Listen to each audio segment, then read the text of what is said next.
Welcome to the Deep Dive. We cut through the noise, get you straight to the core insights from, well, a whole stack of sources.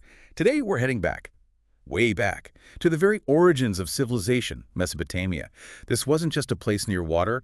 Its whole existence, its prosperity, was water. Think about it. Our earliest books, laws, math, astronomy, it all started blooming right there on the banks of the Tigris and Euphrates.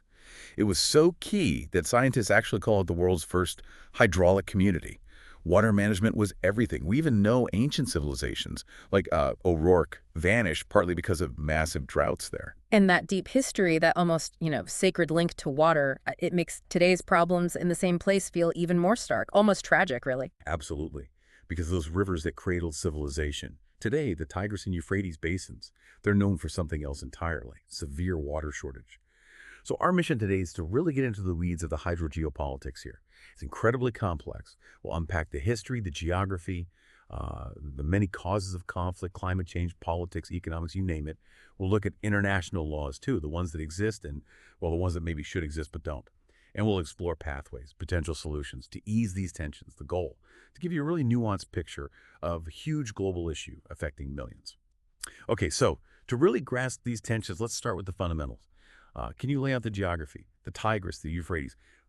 Which countries depend on them now? Sure. So these rivers are in Southwest Asia. They mostly start in Turkey, which right away gives Turkey a pretty significant role. Though it's worth pointing out, some Tigris tributaries do rise in Iran, the main countries using the water today: Turkey, Syria, Iran, and Iraq. And because Turkey controls the headwaters of both main rivers, it's often called the riparian hegemon, upstream control, basically.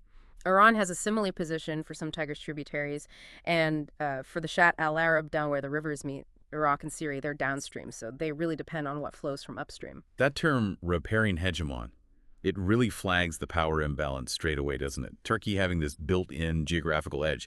Can you give us a bit more on each river's path? How does that journey impact the countries downstream? Definitely. Let's take the Euphrates first. It flows about 11,178 kilometers inside Turkey. Then it crosses into Syria, runs for another 604 kilometers, and then its longest leg, 1,160 kilometers, is through Iraq. It starts from the Karasu and Marasu tributaries up in Turkey. In Syria, the Sabor, Balek, and Kabor tributaries join it. But here's the key thing for Iraq.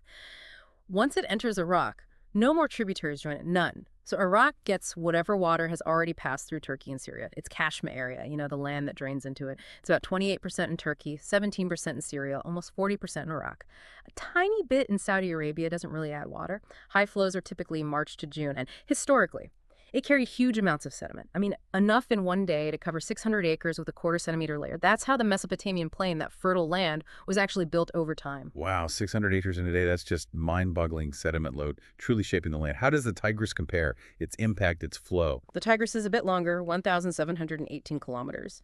Its drainage area is spread differently, though. About 17% in Turkey, just 2% in Syria, 29% in Iran, and the biggest chunk, 52% in Iraq. It starts near Lake Hazar in Turkey, forms part of the Turkish-Syrian border for, about 45 kilometers, then flows into Iraq. And in Iraq, 5 major tributaries join it: the Kabur, Greater Zab, Lesser Zab, At-Haim, and Diyala, mostly from the Zagros Mountains. Sediment transport near Baghdad. It can be massive, too, like 35 to 52 million tons a year, also a huge land shaper. So after these incredible journeys, they finally meet. What happens at that point where they converge, especially thinking about Iran's role there? Right. They meet at Korna City in Iraq, form the Shatt al-Arab, which then flows out to the Persian Gulf. Its main tributary is the Karun River, which starts in Iran. Now, here's a major point of tension recently. Iran has diverted essentially all the water from its tributaries, including the Karun, keeping it within Iran. That's a unilateral move. And it's drastically affected the Shatt al-Arab. Less flow, much higher salinity, huge consequences for Iraq downstream. That historical picture is one of, well, relative abundance, building plains. But like you said, the modern situation is starkly different. So fast forward. What's the reality now? Water levels in the Tigris and Euphrates compared to those historical flows? Well, first, you got to remember the context. The Middle East is, by nature, a water-scarce region. Average rainfall, under 166 millimeters a year. That's not much. To give you an idea, per person, water allocation is already below 500 cubic meters a year in 12 countries there. 500 cubic meters, that's barely anything for a whole year, right? It's really not much at all. It's considered severe water stress, so the baseline is already tough, and yeah, it's getting tougher. Wow. Okay, so that's the regional baseline. What about the rivers themselves, the actual flows? What are the records showing? The flow records show, well, extreme swings, huge variations. The Tigris's high flow can be 80 times its low flow, the Euphrates 20 times. This natural unpredictability, it's not just a number. It's a huge reason why countries built so many dams, trying to manage that chaos, get reliable water, get power. But those dams, in turn, kind of set the stage for today's conflicts. For example, the Euphrates flow at Jarablus in Syria between 1938 and 73, the average was about 30 billion cubic meters a year, BCM. But between 1990 and 2010, it dropped to 22.8 BCM. Same story for the Tigris at Mosul, down from 21.3 BCM between 31 and 73 to 19.1 BCM between 85 and 2005. So yeah, there's a clear downward trend overall, less water flowing. So it's not just nature being unpredictable. These huge dam projects are really changing the rivers fundamentally. Turkey's GP project you mentioned. Tell us more about its scale and impact. Exactly. Dam building is a massive factor. And Turkey's Greater Anatolia Project GAP is, well, enormous. 22 dams, 19 hydropower stations. Its impact, profound. Take the Tigris discharge at Baghdad. Between 1931 and 59, it averaged over 1,200 cubic meters per second. Between 2000 and 2013, just 522. That's less than half. Less than half. That means much, much less water actually reaching Iraq. And beyond the dams, climate change, that must be playing a huge, maybe even terrifying role here too. Oh, absolutely. It's a critical layer. Droughts have hit Syria and Iraq hard, really hard, and the future forecasts, they're grim. Less rain, higher temperatures, which means more evaporation. There was a stark UN report. It suggested the Tigris and Euphrates could essentially dry up by 2040. Dry up. Dry up, making all the countries in the basin most water-stressed. Imagine that. Regions that were fertile for millennia potentially becoming desert within our lifetimes. It's easy to get caught up in the numbers, BCMs, and cubic meters per second. Yeah. But what you're saying, entire rivers drying up, that's chilling. So what does this actually mean for the people living there? This isn't just about flow rates. It hits basic human needs, right? Stability itself. You're spot on. The human impact is deep, touches everything. First, population growth. It's really high, especially in Syria and Iraq.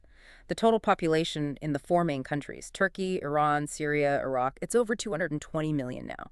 Projected to grow 10% by 2025, and get this, 37% by 2050. So that per person water share, already desperately low, it's just going to shrink further. And how does that hit something as basic as food? What happens when a region just can't feed itself anymore? Food security takes a massive hit. Because agriculture, it's the biggest water user by far. 66% of total demand in the Middle East, but over 84% in these basin countries, Iraq and Syria. They used to export grain. Now they're importers, totally reliant on others. Syria saw, a 50% drop in wheat yield, massive livestock deaths because of water scarcity. And this desperation, this precarity, it's tragically led some people to join insurgents just to survive. A direct line from water scarcity to instability. That's a stark link, water and conflict. What about energy? How does the need for power play into this water crisis? Energy needs are a big factor too, especially for Turkey. Turkey has no real oil reserves, so it aims to get 40% of its energy from hydropower. The GFP project is key to that, meant to cut oil imports drastically. Syria and Iraq also rely on hydropower, which, of course, gives Turkey huge leverage as the upstream country controlling the flow. So you see this nexus. Water for food, water for energy, it's all tangled up in the power dynamics. And what about how the water is actually managed, or maybe mismanaged within these countries? Yeah, downstream poor water management is, well, it's rampant. Old methods like flood irrigation, unlined canals, they lead to huge water losses. Sometimes half the water just evaporates or seeps away before it even reaches the crops. Water quality is also going downhill fast. Chemical fertilizers, pesticides, untreated sewage, industrial waste, it all ends up in the rivers. Salinity, the saltiness of the water, it's steadily climbing downstream in both rivers. The Euphrates, for instance, might be 300 parts per million ppm up near the Ataturk Dam. By the time it gets to southern Iraq, over 1,200 ppm. That makes it almost useless for many crops. It sounds like this horrible feedback loop. Problems just making each other worse, compounding an already terrible situation. They really do. Then add rapid economic development, urbanization, about half the population moving from rural areas to cities. That ramps up water demand significantly, puts even more strain on resources. If you add up the water needs of Turkey, Syria, and Iraq, it actually exceeds the total available water by 149%. Wow, 149%. They need almost 50% more water than actually exists in the system. That's what the projections suggest, yeah. And adding fuel to the fire, Turkey has explicitly said, look, this water originates here, it's ours. They see it as a bargaining chip, like oil. They've even talked about trading water with neighbors. So it's not just managing the resource, it's weaponizing it almost, using it as a strategic asset in talks. What about tech solutions, modern irrigation, that sort of thing? Is that helping? Well, there are efforts, but adopting modern irrigation faces real hurdles. Part of it is farmers who haven't had the education or training struggle to use the new tech effectively. It shows solutions aren't just about pipes and pumps. It's about education, socioeconomics, too. And layered on top of all this is the incredibly complex, often fractured political landscape of the region. How does that make the water crisis worse? Oh, hugely. Political fragmentation is a massive exacerbating factor. Think about the messy division of the region after the Ottoman Empire. Deep ethnic tensions, the end of Cold War restraints, letting old rivalries resurface. Water was actually sort of a hidden driver behind the 1967 Arab-Israeli War. And countries building dams without agreement, that's repeatedly led to intense tension. Like the near war between Iraq and Syria in 74-75 over the Euphrates shows how fast water disputes can escalate. So it really is this tangled web, environmental, demographic, economic, political factors all crashing together, given this pressure cooker. Are there international laws for this, for sharing water, or is it every country for itself? That's the million-dollar question, isn't it? And the answer shows just how hard this is to solve. There is a UN convention, the Law of the Non-Navigational Uses of International Water Courses from 1997, but, and this is a big but, it's not universally accepted. Turkey, China, Burundi voted against it. It hasn't got enough ratifications to be legally binding on everyone. It talks about principles like equitable utilization and no harm. Good ideas, right?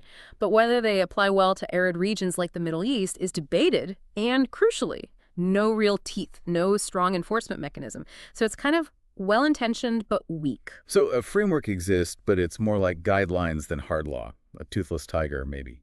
Does that mean countries like Iraq have basically no international legal comeback? Or are there other routes? And how have these different views played out historically? It means the legal ground is definitely shaky.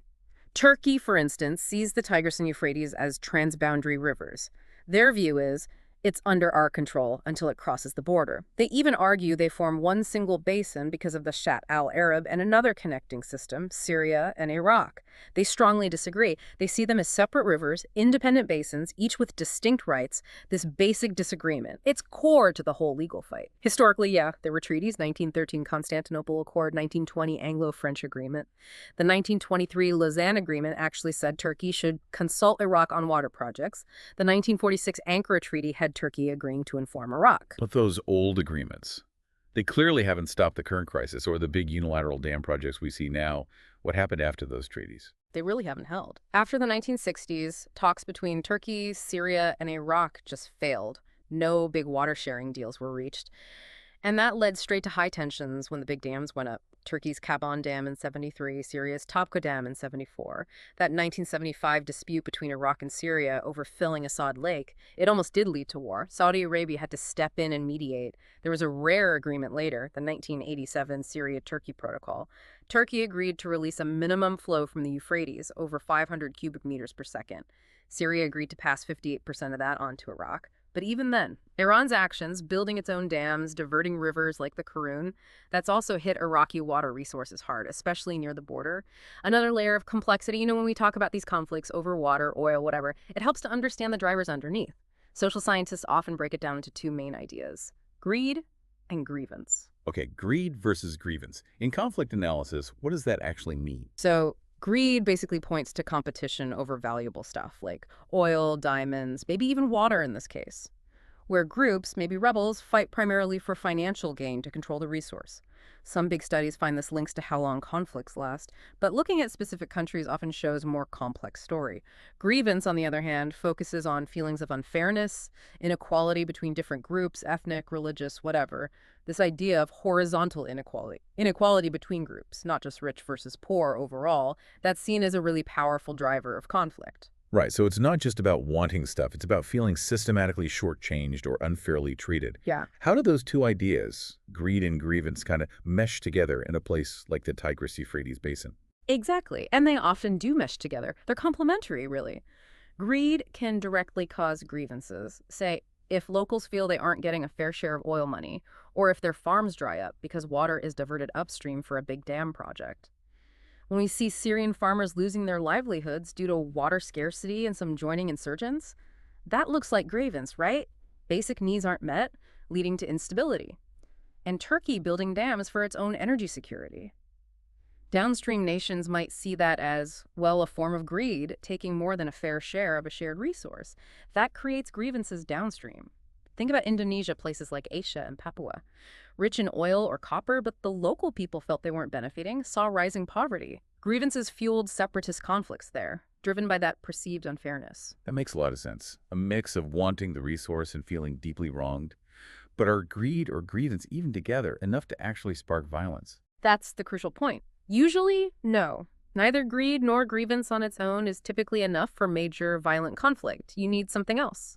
What's called an institutional breakdown, a failure of the social contract. Basically, it means there aren't widely accepted rules for sharing the resource or for settling disputes peacefully. In the Tigris-Euphrates case, that's exactly the problem. No binding, agreed-upon water-sharing deal. And this kind of breakdown, it's more likely when there's poverty, economic stagnation, people feel they have less to lose by fighting. Colonial legacies often play a role too, divide and rule tactics, favoring certain groups, messing with land ownership. These can weaken state institutions later on. Conflict risk is often highest in what are called anocracies. States kind of stuck between dictatorship and democracy. State power is weak, the rules aren't clear. That really deepens the understanding why these water fights can spiral so badly. Okay, so given this mess, action is needed fast. Bilateral talks, as you said, haven't really cut it. What are the most promising ways forward? What else is there? You're right, just leaving it to the countries themselves often isn't enough. A strong third-party mediator seems crucial. And there are several possibilities, each with different strengths. The World Bank, they have technical know-how, could offer financial carrots for cooperation. The US and the EU, huge political and economic clout, especially influence with Turkey. The UN offers information, mediation experience, maybe even Security Council backing eventually. Saudi Arabia, regional player, deep pockets, has successfully mediated before, like between Iraq and Syria in '75. And maybe even Egypt. They have tons of experience, hard-won experience from the Nile disputes, could offer valuable diplomatic insights. Mediation is one track. What about changes within the countries? What kind of water management shifts need to happen on the ground? Domestically, countries have to adopt smart, science-based water plans. And these plans need to stick, regardless of political changes. That's vital. This means things like creating an integrated national water master plan. Get everyone involved, ministries, universities, private companies, NGOs, international bodies, a whole system approach. They desperately need to fix existing infrastructure, leaky pipes, old pumping stations, treatment plants. Stop wasting so much water. Public awareness campaigns are needed, training farmers in modern irrigation, drip irrigation, things like that. Huge potential savings there. Also looking at alternative sources, harvesting rainwater, treating and reusing wastewater. Every drop counts. And fundamentally fostering regional cooperation, sharing data, agreeing on quotas, seeking help from groups like the UN, FAO. It has to be collaborative. And specifically for Iraq, as the country faces the worst of it downstream, what does that look like for them? Their projections sound terrifying. Iraq's situation is incredibly critical, yes. They need to really optimize every drop they use, adopt new scientific methods across the board, and crucially, tackle internal mismanagement. Inefficient water networks, poor sewage treatment, these make a bad situation worse. That projection, a deficit of over 20 billion cubic meters by 2040, that's an existential threat, really. For Iraq, some sources even suggest, in the absence of agreements, thinking about deterrence. Maybe using mechanisms like Article 36 of the UN Charter to apply pressure. Or using economic leverage, linking trade deals to water policies. Maybe offering cheaper oil for water cooperation. These are obviously really complex, high-stakes options. So we've journeyed from ancient Mesopotamia, where water meant life and civilization, to today's reality, a flashpoint for conflict, driven by this perfect storm of climate change, population booms, economic goals, political tensions. The Tigris and Euphrates crisis really underscores that fixing water scarcity takes way more than just engineering. It needs solid international agreements, skilled mediation, and really a fundamental rethink of how we manage our most essential resource. Yeah, and the crisis unfolding there, it really does paint a potential future where water could become like oil, a commodity traded, maybe even fought over, reshaping maps, reshaping security priorities. So what does this deep dive into one of the world's most contested water systems tell us? About our collective ability, really, to adapt to climate change and to ensure resource security for everyone.